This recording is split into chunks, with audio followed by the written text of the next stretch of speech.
Mendengarkan radio kala malam memang tidak ada tandingannya. Bersamaan dengan suguhan lagu Tompi dan Rosa, tak kalah membawa suasana malam terasa tambah sendu. Namun, bagaimana bila radio malam yang biasanya sendu berubah menjadi menakutkan, seiring dengan narasi para pemain radio melakoni cerita horor? Nama gua Tara. Gua adalah seorang pekerja di sebuah restoran siap saji di daerah Bintaro, Jakarta. Ucap suara berat lelaki dalam radio yang menggunakan sudut pandangnya sendiri ketika memperkenalkan dirinya. Tara bercerita, malam itu, seperti biasanya saya sedang berada di stasiun kereta api daerah Bintaro, yakni stasiun Sudimara. Mengingat saya di dalam perjalanan pulang sembari menunggu kereta api menuju Rangkas Bitung, tempat di mana saya tinggal. Cerita berikutnya hingga terakhir dituturkan melalui sudut pandang Tara. Teruntuk kalian yang sudah tidak asing lagi dengan tragedi Bintaro, memang bukanlah hal yang unik lagi.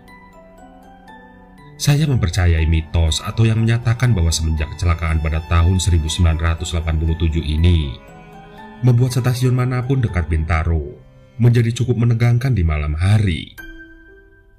Ditambah cerita-cerita yang mengaku tentang keberadaan makhluk halus dari wujud 156 korban tewas dalam tragedi tersebut. Malam itu, saya sangat merasakan lelah yang amat sangat. Meskipun hari Senin baru dimulai, saya melihat malam itu di stasiun ini cukup ramai. Semua orang dengan tas yang di posisi depan guna mencegah kriminalitas kemalingan barang. Bersamaan wajah mereka yang lelah penat akan bekerja. Sampai sebuah kereta sampai. Terlihat berisikan banyak orang di dalamnya dengan duduk di bangku masing-masing dan tidak berdesak-desakan. Tumben, sahutku dalam hati. Tentu, saya maju dan berdiri di batas menuju masuk gerbong keretanya. Hanya saja, saya merasa cuma saya yang antusias untuk naik kereta ini. Sekitar saya, semua orang acuh seperti tidak mau naik kereta ini. Tapi kenapa? Apa hanya saya yang menuju Rangkas Bitung? Tapi kan kereta ini tidak hanya ke tempat saya. Banyak stasiun yang akan dihampirinya. Ah, sudahlah. Tidak mau ambil pusing, saya langsung naik ke kereta tersebut dan duduk di salah satu bangku yang kosong.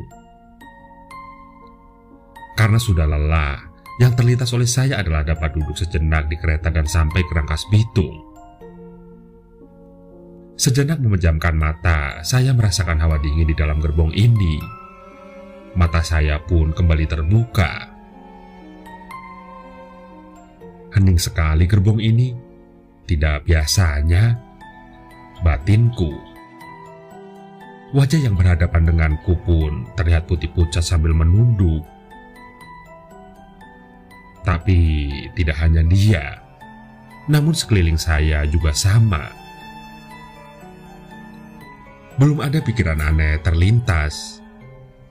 Mungkin mereka sama lelahnya denganku. Saya merogoh tas saya demi mendapatkan earphone untuk saya gunakan demi membunuh keheningan ini dengan memutar musik yang ada di dalam playlist lagu saya. Pada tahun itu, masih tahun 2015, belum ada Spotify atau Joox. Mungkin ada beberapa menit lamanya, saya merasakan mulai keanehan lagi. Mengapa tidak ada suara pemberhentian dari stasiun yang dilewati oleh kereta yang saya naiki? Bukannya seharusnya stasiun Serpong sudah lewat? Karena takut terlewatkan stasiun Rangkas Bitung, saya memilih mencopot earphone yang sejak tadi saya gunakan agar dapat mendengarkan suara pemberitahuan mengenai pemberhentian pada stasiun yang mau saya turuni. Karena tidak ada kegiatan lainnya, saya mulai mengedarkan pandangan saya ke sekitar. Mulai nampak aneh bagi saya. Semua orang terdiam dengan muka pucatnya, dan tidak ada satu orang pun yang berpakaian seperti orang sehabis pulang kerja seperti saya dan membawa tas. Tentunya, ini membuat saya bertanya-tanya, apa saya salah masuk kereta? Kejanggalan ini membuat saya memberanikan diri untuk bertanya pada sosok bapak-bapak di samping saya yang tengah membaca koran. "Pak, ini keretanya betul kan ya menuju Rangkas Bitung?"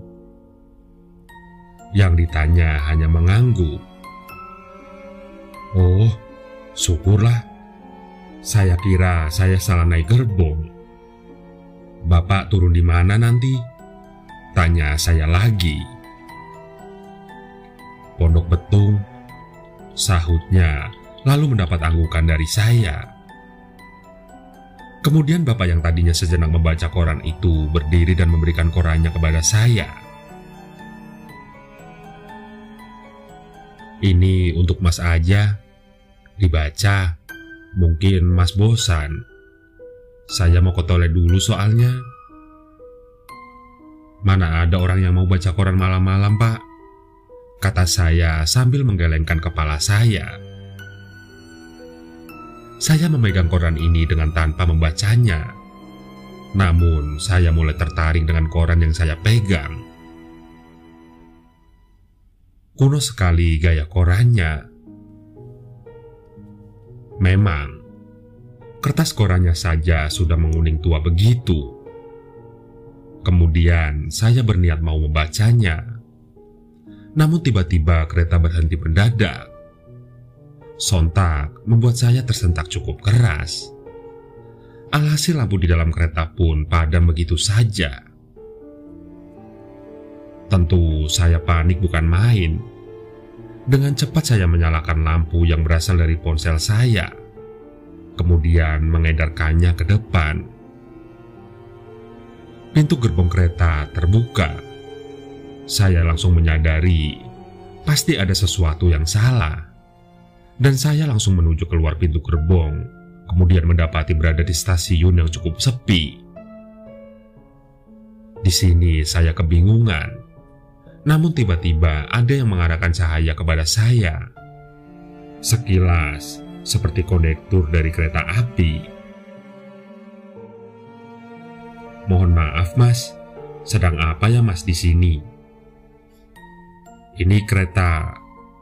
Kalimat saya terputus begitu saja ketika mengarah balik ke belakang dengan niatan menuju kereta yang saya tumpangi. Rupanya sudah tidak ada. Saya pun terdiam sejenak. "Kemana kereta yang saya tumpangi tadi?" tanya saya dalam hati. Sang kondektur kembali mengajak saya ke pos tempat ia berjaga dan mulai memberikan air putih untuk saya minum. "Masnya tidak apa-apa." Saya mengangguk, namun berusaha mencerna dengan baik tentang apa yang terjadi tadi. "Mas naik keretanya dari stasiun mana?" tanya sang kondektur. "Sudimara, Pak." Kemudian saya langsung melanjutkan perkataan saya. "Tapi yang saya naiki keretanya benar kok. Ada manusia di dalamnya. Ramai malah. Nah, buktinya ada bapak-bapak duduk di samping saya yang memberikan koran hari ini." Sang kondektur pun terlihat bingung dengan ucapan saya. Kemudian beliau langsung berkata, "Boleh saya lihat, Mas, korannya?" Saya mengangguk dan kemudian memberikannya. "Masnya beneran gak apa-apa?" tanyanya lagi, namun dengan raut wajah yang bingung. "Iya, Pak. Memangnya ada apa?" Saya mulai mengecek diri sendiri. Takut ada hal yang aneh pada diri saya. Anu mas, ini koran bulan Oktober tahun 1987, bukan koran hari ini. Saya terdiam membeku.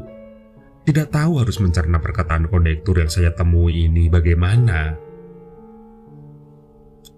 Maaf ya mas, bukan mau menakuti, tapi sepertinya mas baru saja menaiki kereta bekas kecelakaan Bintaro tahun 87. Tapi nggak apa-apa mas, setidaknya mas masih selamat. Nah, nanti sesampainya di rumah, mas membersihkan diri mas, terus minum lagi air ini. Sudah saya doakan. Terus korannya dibakar saja ya. Meremehkan suatu hal memang bukanlah hal yang baik, apalagi mitos. Kita tidak perlu mempercayainya, hanya saja cukup mengetahuinya. Tidak usah menentangkan kebenaran dengan meremehkannya, sebab bisa saja sewaktu-waktu kita ditunjukkannya untuk menggertak alam sadar.